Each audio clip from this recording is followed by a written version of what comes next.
खुदा की मोहब्बत से मामूर होकर, खुदा की मोहब्बत से मामूर होकर मसीहा उतर आया है नूर होकर, मसीहा उतर आया है नूर होकर, खुदा की मोहब्बत से मामूर होकर। Hallelujah, praise the Lord. मेरे प्यारे प्यारे बच्चों, आज इस सुंदर प्रातः काल में इस ऑनलाइन संडे स्कूल की संगति सहभागिता में, जो कि मसीह मंदिर चर्च सीएनआई इंदौर के द्वारा से आयोजित किया जाता है, मैं आप सभी का हार्दिक स्वागत करता हूं, अभिनंदन करता हूं और इस बात से आश्वस्त कराना चाहता हूं कि आज का ये संडे स्कूल हमारे जीवन के लिए अद्भुत आशीषों को लेकर आएगा, उन स्तुति महिमा के गीतों के द्वारा से और उस सुंदर शिक्षा के द्वारा से जो कि आज हमारे बीच में रखी जाएगी।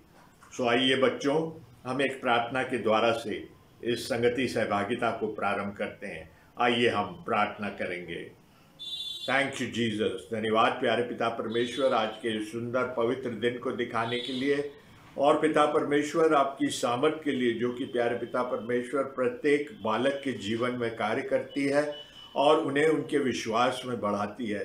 धन्यवाद देते हैं प्यारे पिता परमेश्वर आज के इस अवसर के लिए जो कि आपने हम सभी के जीवनों में दिया, कि इस संडे स्कूल के माध्यम से बच्चों के जीवन को प्यारे पिता परमेश्वर हम आपके विश्वास में दृढ़ करने पाए, और इन सुंदर गीतों के द्वारा से और उन उत्तम शिक्षा के द्वारा से जो कि आज बच्चों को दी जानी है, प्यारे पिता परमेश्वर उनके जीवन आशीषित किए जा सके।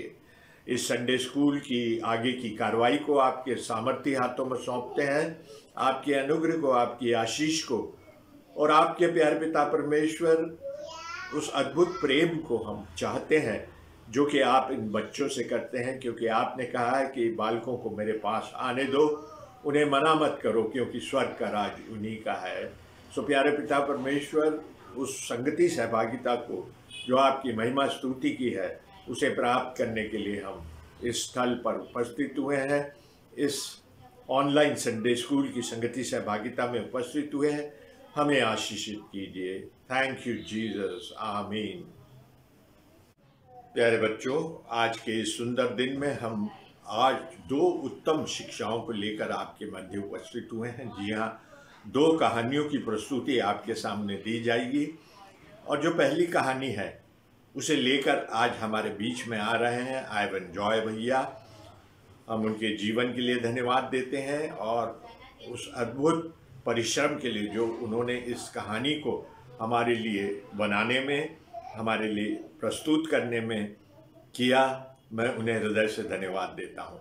और आज इस वचन को पढ़े जाने में जो अगुवाई हमें प्रदान कर रही हैं, इस कहानी से जो संदर्भित है, जिसे आइवन भैया हमारे बीच में लेके आए हैं, वो है वृष्टि स्टीफन। जी हाँ, वृष्टि स्टीफन इस सुंदर कहानी के संदर्भ को जो पवित्र वचन में पाया जाता है उसे पढ़कर हमारे मध्य में रखेंगी, जो कि पाया जाता है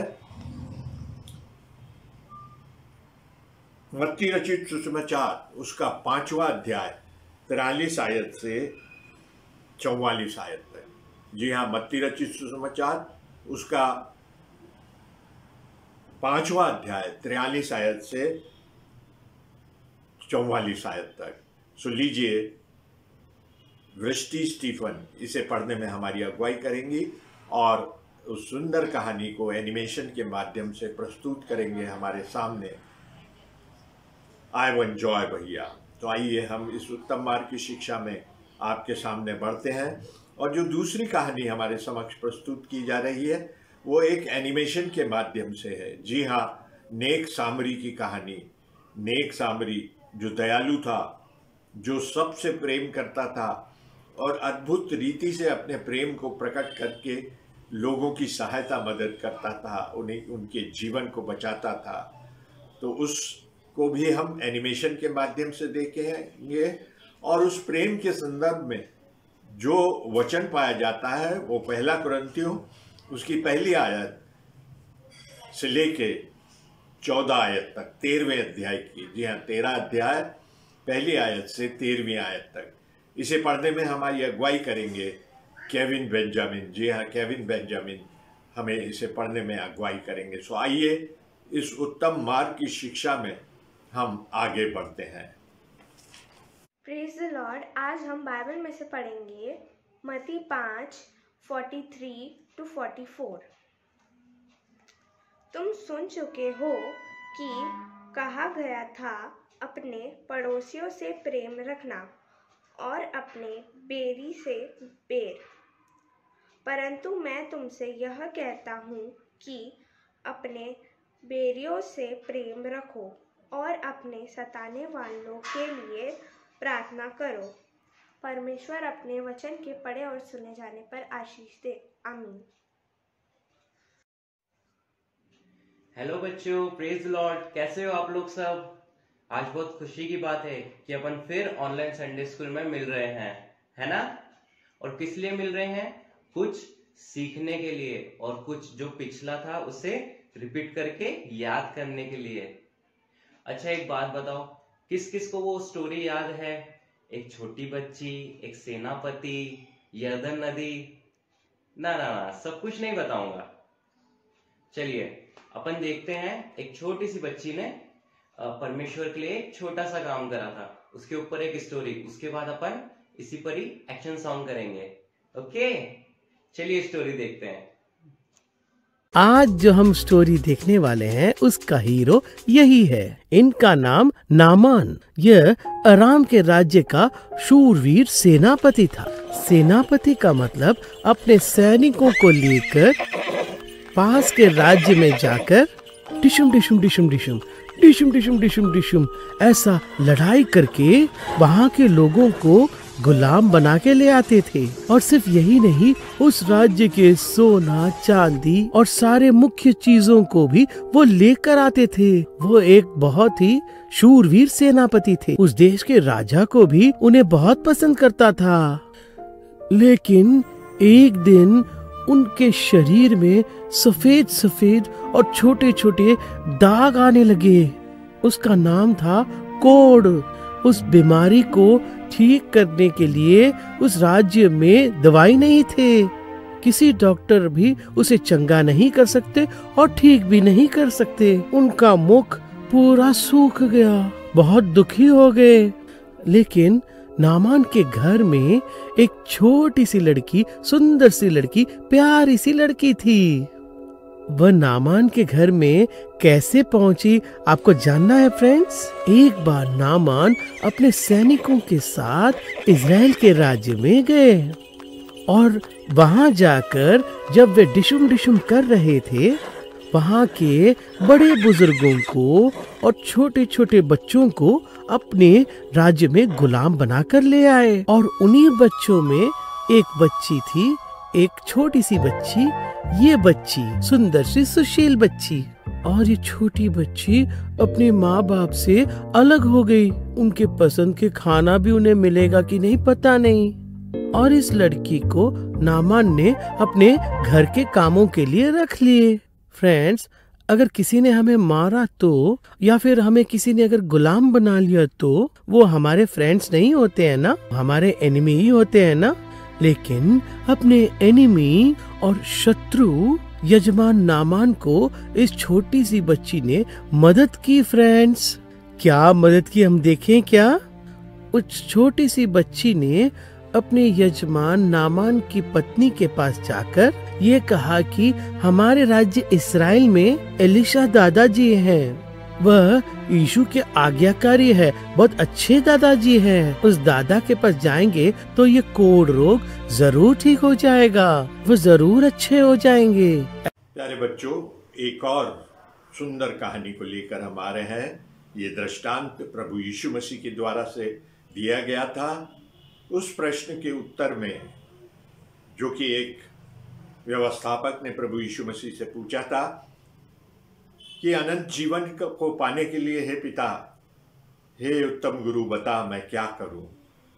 प्रभु यीशु मसीह ने उसे एक सुंदर दृष्टांत कहा था और उस दृष्टांत के अनुसार एक नेक सामरी के विषय में हम सभी को बताया था कि उसने किस प्रकार से एक पीड़ित मनुष्य की, एक घायल मनुष्य की सहायता की और अपने प्रेम को प्रकट किया, क्योंकि हमारे लिए उस अनंत जीवन को पाने का एक ही मार्ग है कि हम हमारे परमेश्वर पिता से प्रेम करें और अपने पड़ोसी से अपने समान प्रेम करें।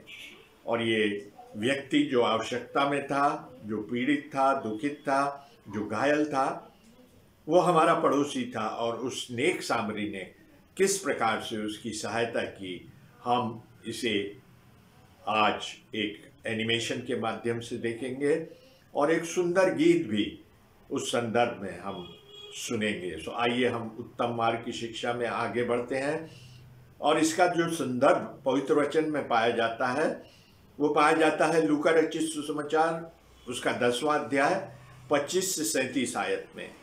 परंतु इस शिक्षा की अभिव्यक्ति हमें मिलती है 1 कुरिन्थियों उसका 13वां अध्याय 1 आयत से 13 आयत तक, जिसे पढ़ने में हमारी अगुवाई कर रहे हैं केविन बेंजामिन। जी हाँ, केविन बेंजामिन। और उसके बाद हम उस गीत में जाएंगे, उस एनिमेशन में जाएंगे और इस उत्तम मार्ग की शिक्षा को हम जीवंत इस ऑनलाइन संडे स्कूल में देखेंगे। आइए हम आगे बढ़ते हैं। सबको जय मसीह की। मेरा नाम केविन बेंजामिन है। मैं आपके सामने 1 कुरिन्थियों उसका 13वां अध्याय पद 1 से 13 पढ़ने जा रहा हूँ। इसमें इस प्रकार से लिखा है, यदि मैं मनुष्यों और स्वर्गदूतों की बोलियां बोलूं और प्रेम न रखूं, तो मैं ठनठनाता हुआ पीतल और झनझनाती हुई झांझ हूँ। और यदि मैं भविष्यवाणी कर रहूं और सब भेदों और सब प्रकार के ज्ञान को समझूं और मुझे यहाँ तक पूरा विश्वास है जो कि मैं पहाड़ों से हटा दूं, परंतु प्रेम न रखूं तो मैं कुछ भी नहीं। यदि मैं अपनी संपूर्ण संपत्ति कंगालों को खिला दूं या अपनी देह जलाने के लिए दे दूं और प्रेम न रखूं तो मुझे कुछ भी लाभ नहीं। प्रेम धीरजवंत है और कृपालु है। प्रेम ढा नहीं करता, प्रेम अपनी बढ़ाई नहीं करता और फूलता नहीं। वह अनरीति नहीं चलता, वह अपनी भलाई नहीं चाहता, झुंझलाता नहीं, बुरा नहीं मानता, कुकर्म से आनंदित नहीं होता, परंतु सत्य से आनंदित होता है। वह सब बातों सह लेता है, वह सब बातों की प्रतीति करता है, सब बातों की आशा रखता है, सब बातों में धीरज धरता है। प्रेम कभी टालता नहीं। भविष्यवाणियाँ हो तो समाप्त हो जाएगी, भाषाएं हो तो जाती रहेगी, ज्ञान हो तो मिट जाएगा, क्योंकि हमारा ज्ञान अधूरा है और हमारी भविष्यवाणी अधूरी है।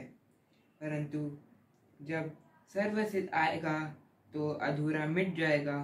जब मैं बालक था तो मैं बालकों के समान बोलता था, बालकों का सा मन था, बालकों की सी समझ थी। परंतु जब सियाना हो गया तो बालकों की बातें छोड़ दी। अभी हमें दर्पण में धुंधला सा दिखाई देता है, परंतु उस समय आमने सामने देखेंगे। इस समय मेरा ज्ञान अधूरा है, परंतु उस समय ऐसी पूरी रीति से पहचानूंगा जैसा मैं पहचाना गया हूँ। पर अब विश्वास, आशा, प्रेम ये तीनों स्थायी है, पर इनमें सबसे बड़ा प्रेम है। परमेश्वर अपने वचन के पढ़े और सुने जाने पर आशीष दे। धन्यवाद।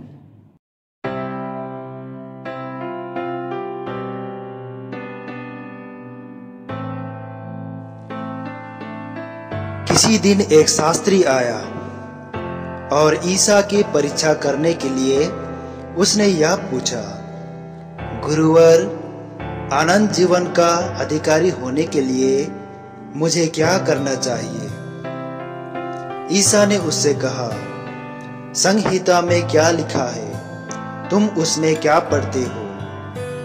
उसने उत्तर दिया, अपने प्रभु ईश्वर को अपने सारी हृदय, अपनी सारी आत्मा, अपनी सारी शक्ति और अपनी सारी बुद्धि से प्यार करो और अपने पड़ोसी को अपने समान प्यार करो। ईसा ने उससे कहा, तुमने ठीक उत्तर दिया, यही करो और तुम जीवन प्राप्त करोगे। इस पर उसने अपने प्रश्न की सार्थकता दिखलाने के लिए ईसा से कहा, लेकिन मेरा पड़ोसी कौन है? ईसा ने उसे उत्तर दिया, एक मनुष्य यरूशलेम से यरीहो जा रहा था और वह डाकुओं के हाथों पड़ गया। उन्होंने उसे लूट लिया, घायल किया और अधमरा छोड़कर चले गए। संयोग से एक याजक उसी राह से जा रहा था और उसे देखकर कतरा कर चला गया। इसी प्रकार वहां एक लेवी आया और उसे देखकर वह भी कतरा कर चला गया। इसके बाद वहां एक समारी यात्री आया और उसे देखकर उसको तरस हो आया। वह उसके पास गया और उसने उसके घाव पर तेल और अंगूरी डालकर पट्टी बांधी। तब उसे अपनी ही सवारी पर बैठाकर एक सराय ले गया और उसने उसकी सेवा शुश्रूषा की। दूसरे दिन उसने 2 दिनार निकालकर मालिक को दिए और उससे कहा, आप इसकी सेवा शुश्रूषा करें। यदि कुछ और खर्च हो जाए तो मैं लौटते समय आपको चुका दूंगा। तुम्हारी राय में उन तीनों में कौन डाकुओं के हाथों पड़े उस मनुष्य का पड़ोसी निकला? उसने उत्तर दिया, वही जिसने उस पर दया की। ईसा बोले, जाओ तुम भी ऐसा करो।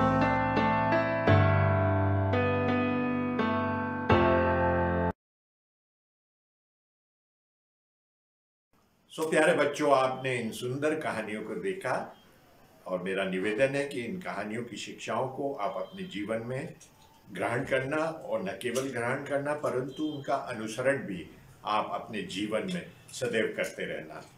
अब हम हमारे इस ऑनलाइन संडे स्कूल के अंतिम चरण में पहुंच गए हैं, परंतु इससे पहले कि हम इसे समाप्त करें, मैं कुछ सूचनाएं आपके साथ शेयर करना चाहता हूं। जी हाँ, हमारे क्रिसमस का कार्यक्रम निर्धारित हो गया है और वो इस प्रकार से है। 12 दिसंबर को संडे को व्हाइट गिफ्ट संडे की आराधना है, जिसका संचालन संडे स्कूल के बालक गण करेंगे।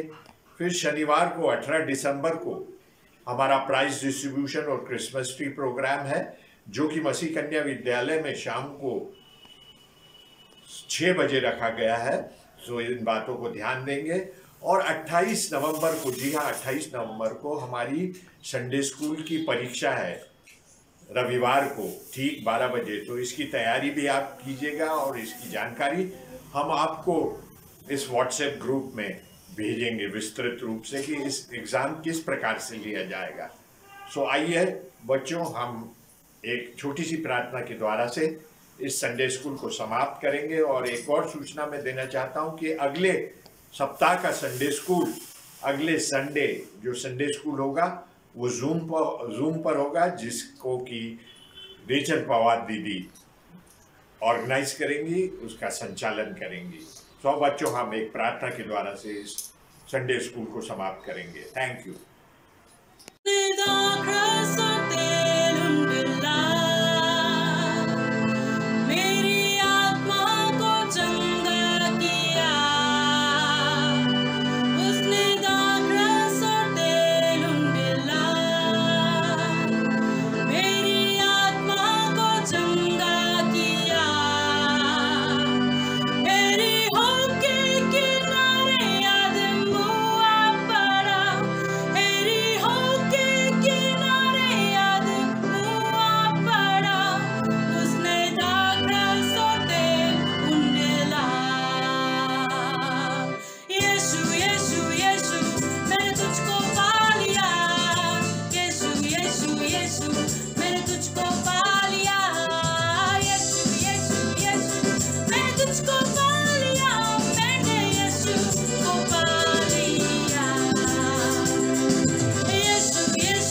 आइए हम प्रार्थना करें।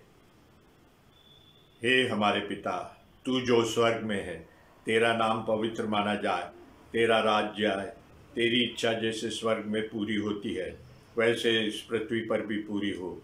हमारे दिन भर की रोटी आज हमें दे, और जैसे हमने अपने अपराधियों को क्षमा किया हो, आप हमारे अपराधों को क्षमा करें, और हमें परीक्षा में न लाएं, परंतु बुराई से बचाएं, क्योंकि राज्य, पराक्रम और महिमा सदा आपकी हो। आमीन। Thank you Jesus. धन्यवाद प्यारे पिता परमेश्वर। Hallelujah, praise the Lord. अगले रविवार को, जी हाँ 14 तारीख को, हम जूम की संगति में एक बार फिर से दिन में 12 बजे मुलाकात करेंगे। तब तक के लिए जय मसीह की।